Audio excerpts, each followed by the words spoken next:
Hello everyone, मेरा नाम है पीटर पाकर और आप देख रहे हैं मैग्नेटन क्लासेस। आज से हम लोग स्टार्ट करने वाले हैं क्लास 12th के ह्यूमन फिजियोलॉजी का पहला chapter, that is human reproduction. इस चैप्टर को हम शुरू करते हैं।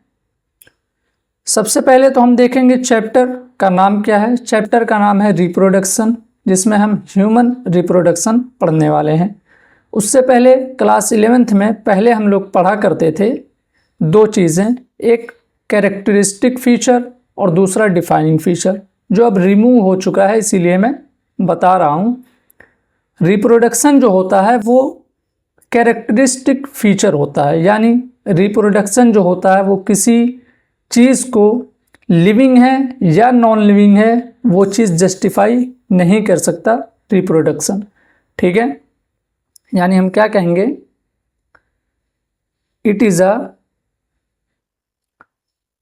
A characteristic feature of living organism, यानी इसके एक्सेप्शन भी मौजूद होंगे। फीचर ऑफ लिविंग ऑर्गेनिज्म, ठीक है, यानी कुछ ऐसे लिविंग ऑर्गेनिज्म भी मौजूद हैं जो रिप्रोडक्शन नहीं करते। वो कौन से हैं, लिख लेते हैं। पहला तो आ जाता है हमारा म्यूल, यानी खच्चर, वो रिप्रोड्यूस नहीं करते हैं। दूसरा फीमेल वर्कर बी, ये भी रिप्रोड्यूस नहीं करती हैं, इनफर्टाइल होती हैं वर्कर बीज। और तीसरा मोस्ट इम्पॉर्टेंट, कुछ ह्यूमन कपल रिप्रोड्यूस नहीं कर पाते हैं, इनफर्टाइल ह्यूमन कपल। ठीक है, अब जब बात कैरेक्टरिस्टिक फीचर की आ ही गई है तो एक और होता है कैरेक्टरिस्टिक फीचर, वो है ग्रोथ, जो लिविंग ऑर्गेनिज्म तो शो करते हैं लेकिन नॉन लिविंग भी शो कर देते हैं, इसीलिए यह एक डिफाइनिंग फीचर नहीं है।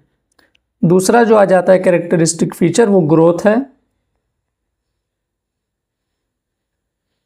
Growth, it is also a characteristic feature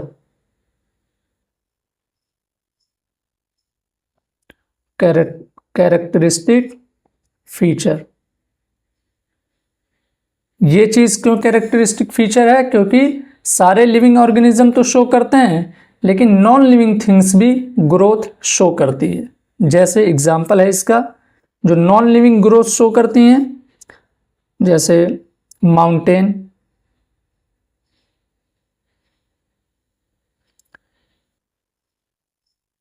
boulders and sand माउल। ठीक है, ये तीनों एग्जाम्पल एनसीईआरटी में पहले दिया हुआ था जो ग्रोथ शो करती हैं और ये नॉन लिविंग है। ठीक है, अब हम लिखेंगे रिप्रोडक्शन के बारे में। रिप्रोडक्शन इज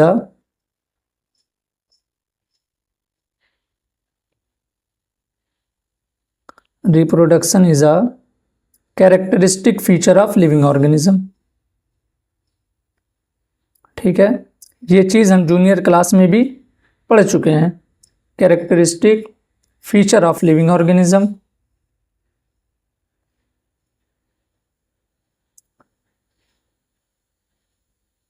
जूनियर क्लास में हम पढ़ते हैं रिप्रोडक्शन कितने टाइप का, दो टाइप का रिप्रोडक्शन पढ़ते हैं। पहला कौन सा होता है, एसेक्सुअल। दूसरा जो होता है वो होता है सेक्सुअल। एसेक्सुअल में क्या होता है, जो पेरेंट्स और ऑफस्प्रिंग बिल्कुल क्लोन होते हैं, कॉपी होते हैं। उसके बाद आता है एसेक्सुअल। ठीक है, इवॉल्व हुआ, इवॉल्व होकर सेक्सुअल आया।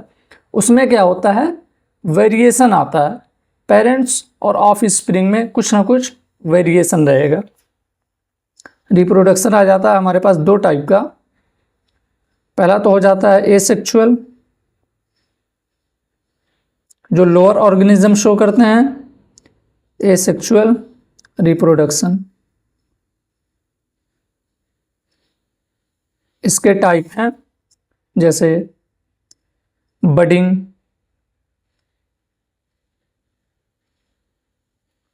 जैसे बाइनरी फिजन,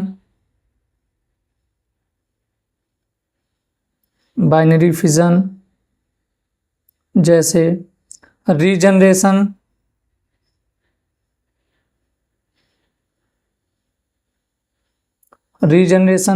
रीजनरेशन कौन सा ऑर्गेनिज्म शो करता है, आप मुझे कमेंट करके बताइएगा। उसके बाद आता है सेक्सुअल रिप्रोडक्शन, जो हायर ऑर्गेनिज्म शो करते हैं सेक्सुअल रिप्रोडक्शन।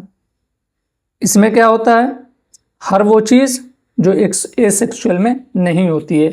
इसमें कई सारे इवेंट्स होते हैं, एक के बाद एक कॉम्प्लिकेटेड प्रोसेस होती है। ठीक है, हम ह्यूमन के बारे में पढ़ने वाले हैं, तो हम लिखते हैं ह्यूमन में क्या क्या होता है।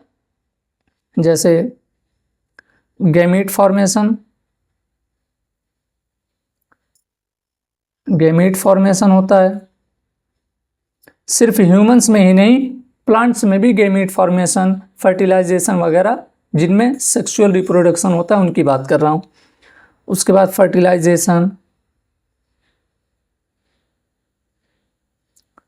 फर्टिलाइजेशन, ठीक है, और फिर delivery of the baby,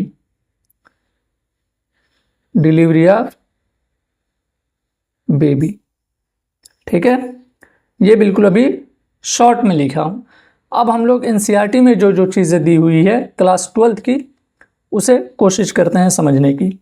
NCERT में लिखा हुआ है पहला ही लाइन कि as we are aware humans are sexually reproducing organism. ठीक है, humans are sexually reproducing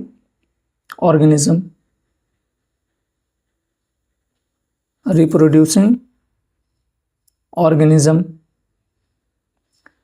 and they are viviparous, यानी वो एग लेइंग नहीं है, डायरेक्ट बेबी की डिलीवरी होती है। ठीक है, अंडे नहीं देते humans, and they are viviparous.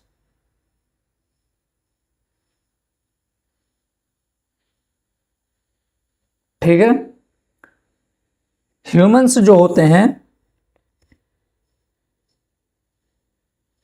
Humans are sexually dimorphism. इसका क्या मतलब होता है, यानी मेल और फीमेल बॉडी अलग अलग होती है।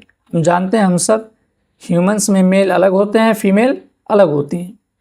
ठीक है, यानी मेल अलग होता है और फीमेल अलग। अब रिप्रोडक्शन के लिए जैसे मैंने अभी कहा कि कई सारे इवेंट्स होते हैं। ठीक है, तो रिप्रोडक्शन में कितने इवेंट्स होते हैं, कौन कौन से इवेंट्स होते हैं, उन्हें भी लिख लेते हैं। लिखेंगे रिप्रोडक्शन इंक्लूड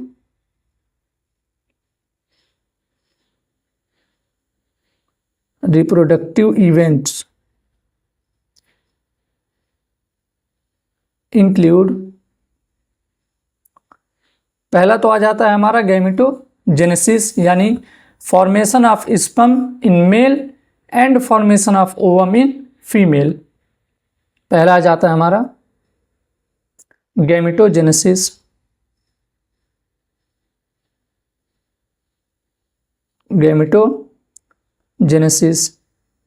मेल में आ जाता है ये, मेल के केस में फॉर्मेशन ऑफ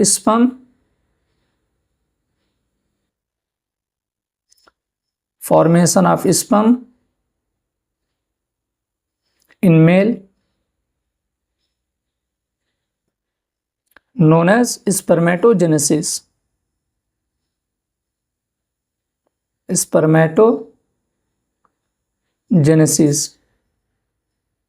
और वहीं इन केस ऑफ फीमेल क्या हो जाता है, formation of ovum in female known as oogenesis। क्या लिखेंगे फीमेल के केस में, फीमेल के केस में हो जाएगा सब कुछ as it is, formation of ovum in female known as oogenesis। ठीक है, अब मेल में हो चुका है स्पर्म का फॉर्मेशन, फीमेल में हो चुका है ओवम का फॉर्मेशन। अब क्या होता है, स्पर्म को फीमेल जेनाइटल ट्रैक्ट में ट्रांसफर किया जाता है और इस प्रोसेस को कहते हैं insemination. Transfer of sperm into female genital tract is known as insemination या फिर इंसेमिनेशन। दूसरा प्रोसेस आता है insemination.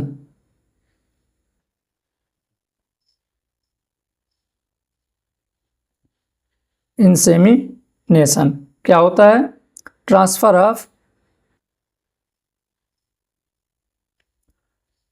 Of sperm into female genital tract, female genital tract is known as insemination.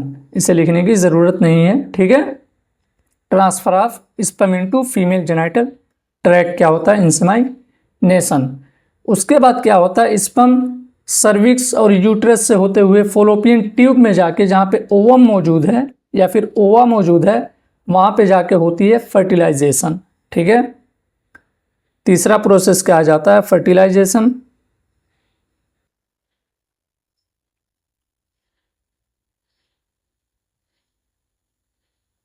Fertilisation ये क्या होता है, fusion of male and female gamete, fusion of male and female gamete. Male gamete क्या है, sperm है, और फीमेल गैमीट क्या है, ओवम, फीमेल गैमीट। और यही प्रोसेस फर्टिलाइजेशन जो है वो एक स्टेप को फॉलो करती है। क्या होता है वो, जाइगोट फॉर्मेशन। फर्टिलाइजेशन से ही जाइगोट का फॉर्मेशन होता है। आगे हम लिख देंगे इसी के, fusion of male and female gamete lead to the formation of, lead to the formation of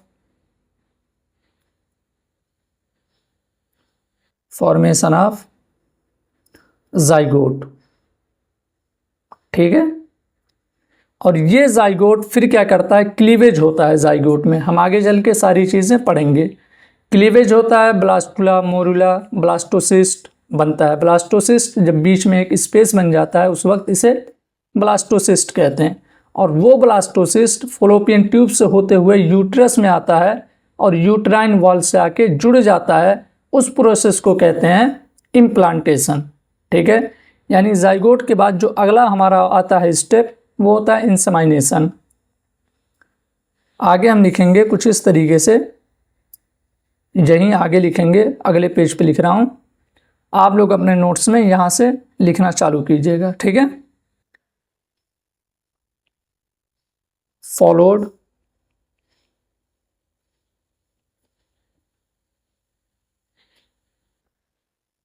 lead to the formation of zygote followed by the process of, followed by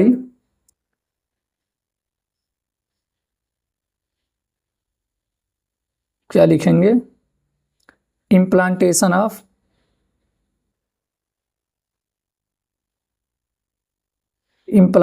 of blastocyst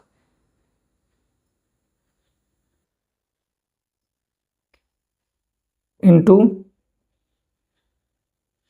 uterine wall, uterus की दीवार में। ठीक है, known as क्या कहते हैं इसे, implantation.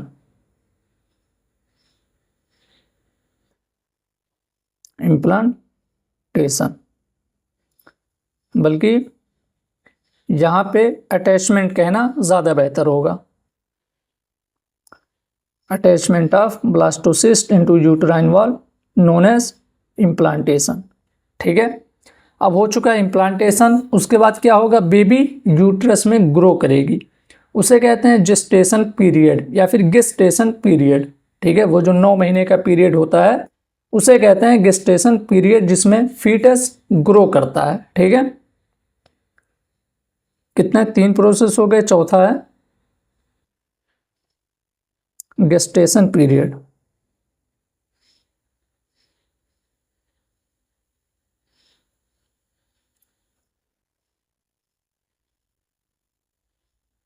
Foetus क्या करता है, इसमें ग्रो होता है। उसके बाद आता है पार्चुरेशन यानी डिलीवरी ऑफ द बेबी। 5वां प्रोसेस आ गया पार्चुरेशन।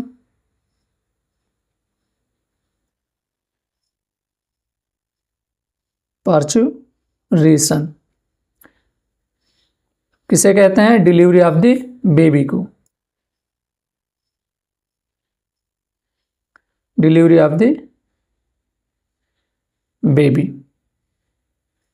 ठीक है, ये तो हो गए 5 हमारे पास रिप्रोडक्टिव इवेंट। अब ये जो रिप्रोडक्टिव इवेंट है हम जानते हैं कि एक एज के बाद ही स्टार्ट होता है। एक बच्चा 6 साल 7 साल का नहीं कर सकता ये सब। वो जो रिप्रोडक्टिव इवेंट है वो स्टार्ट होता है आफ्टर प्यूबर्टी। लिखेंगे reproductive event, reproductive event starts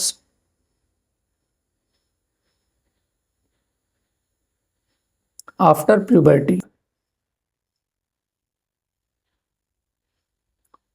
ठीक है, जो ये सारे 5 हमने स्टेप या इवेंट्स लिखे हैं ये आफ्टर प्यूबर्टी ही मेल और फीमेल दोनों में ही स्टार्ट होता है। ठीक है, मेल और फीमेल में थोड़ा सा रिमार्केबल डिफरेंस भी होता है। वो क्या डिफरेंस होता है उसके बारे में भी लिख लेते हैं।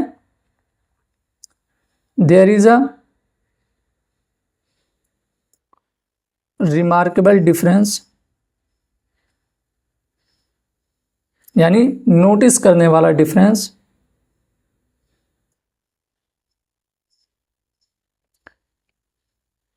Present in male and female, male and female reproductive event. ठीक है, और वो कहाँ पे होती है, गैमेटोजेनेसिस पे ही होती है। यानी जो पहला प्रोसेस है मेल में स्पर्म का फॉर्मेशन स्पर्मेटोजेनेसिस और फीमेल में ओवम का फॉर्मेशन oogenesis, वहीं पे ही डिफरेंस होता है।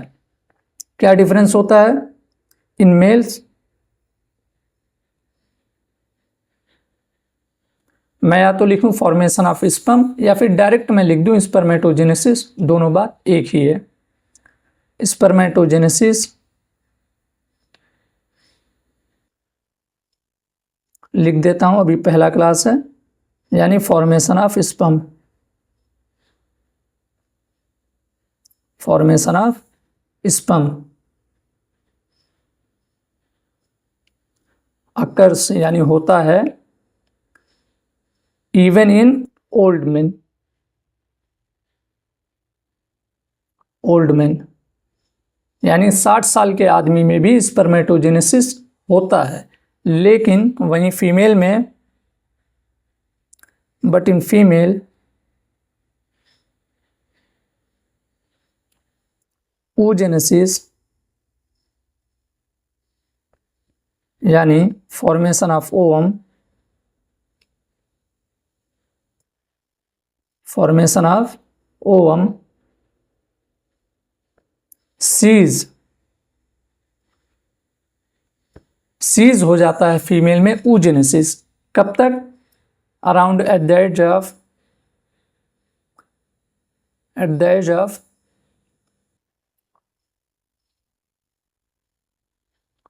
अराउंड 50 ईयर्स, यानी तकरीबन 50 साल के आसपास फीमेल में oogenesis जो होता है वो सीज हो जाता है, जबकि मेल में, ओल्ड मैन में भी स्पर्मेटोजेनेसिस चलता रहता है। ठीक है, यहां तक हो गया। अब एनसीईआरटी में देख लेते हैं, जो पहला पैराग्राफ है वो हमने कंप्लीट कर दिया। एनसीईआरटी पढ़ के देख लेते हैं एनसीईआरटी में क्या दिया हुआ है, उसी के बाद इस लेक्चर को हम ख़त्म कर देंगे। अगले लेक्चर से हम स्टार्ट करेंगे मेल रिप्रोडक्टिव सिस्टम। ठीक है, पहले एनसीईआरटी पढ़ लेते हैं। एनसीईआरटी में हमें दिया हुआ है, as you are aware humans are sexually reproducing organism. ठीक है, एंड विविपेरस हमने देख लिया।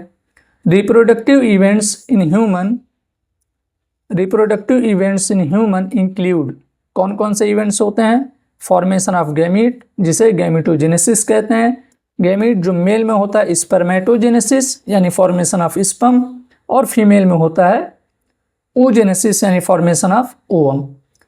Sperm in males and ovum in females. ठीक है, हमने देख लिया ओवम के फॉर्मेशन को भी क्या कहते हैं और स्पर्म के फॉर्मेशन को भी क्या कहते हैं, हमने ये भी देख लिया। Transfer of sperm into female genital tract क्या होता है? Insemination. And fusion of male and female gamete fertilization होता है। फर्टिलाइजेशन ही जो है वो लीड करता है फॉर्मेशन ऑफ जाइगोट को। उसके बाद this is followed by the formation and development of blastocyst. वही जाइगोट में मैंने बताया आपको क्लीवेज होता है, 2 सेल बनते हैं, 4, फिर 8, फिर 16 सेल स्टेज को मोर्यूला कहते हैं। उसके बाद बनता है ब्लास्टोसिस्ट। ठीक है, तो वही चीज़ लिखा हुआ है कि formation of zygote, this is followed by the formation and development of blastocyst and its attachment to the uterine wall, यानी यूट्रस की वॉल में क्या कहलाता है ये? इम्प्लांटेशन। उसके बाद आता है एम्ब्रियोनिक डेवलपमेंट, यानी बेबी जो है, फीटस जो है वो ग्रो करता है, उसे कहते हैं गेस्टेशन। उसके बाद आता है डिलीवरी ऑफ द बेबी, जिसे हम कहते हैं पार्चुरेशन। उसके बाद हमें एनसीईआरटी में दिया हुआ है कि हम पहले से पढ़ चुके हैं, these reproductive events occurs after puberty. Class 8 में भी हम ह्यूमन रिप्रोडक्शन पढ़ते हैं, क्लास 10th में भी पढ़ते हैं, अब क्लास 12th में पढ़ रहे हैं। हमें ये चीज़ें मालूम होनी चाहिए कि रिप्रोडक्टिव इवेंट्स जो होते हैं वो आफ्टर प्यूबर्टी ही होते हैं। There are remarkable difference between the reproductive events in male and in female. Notice करने वाले डिफरेंस पाए जाते हैं मेल के रिप्रोडक्टिव इवेंट्स में और फीमेल के रिप्रोडक्टिव इवेंट्स में। किस स्टेप पे? पहले ही स्टेप पे जो है गैमेटोजेनेसिस यानी फॉर्मेशन ऑफ स्पर्म पे और फॉर्मेशन ऑफ ओवम पे ही हमें डिफरेंस देखने को मिल जाता है मेल और फीमेल में। मेल में क्या होता है? Sperm formation continues even in old man. ठीक है, but formation of ovum ceases in women around the age of 50 years, यानी फीमेल में अराउंड 50 ईयर्स के आसपास फॉर्मेशन ऑफ ओवम स्टॉप हो जाता है, कंप्लीटली बंद हो जाता है। इसी के साथ होता है हमारा ये लेक्चर कंप्लीट। अगले लेक्चर में हम मेल एसेसरी ग्लैंड के बारे में पढ़ना स्टार्ट करेंगे। अगर आपको वीडियो अच्छी लगी है तो वीडियो को लाइक कीजिएगा, चैनल को सब्सक्राइब कीजिएगा ताकि अगला वीडियो का नोटिफिकेशन सबसे पहले आपको पहुंच सके। मिलते हैं अगले वीडियो में, तब तक के लिए गुड बाय।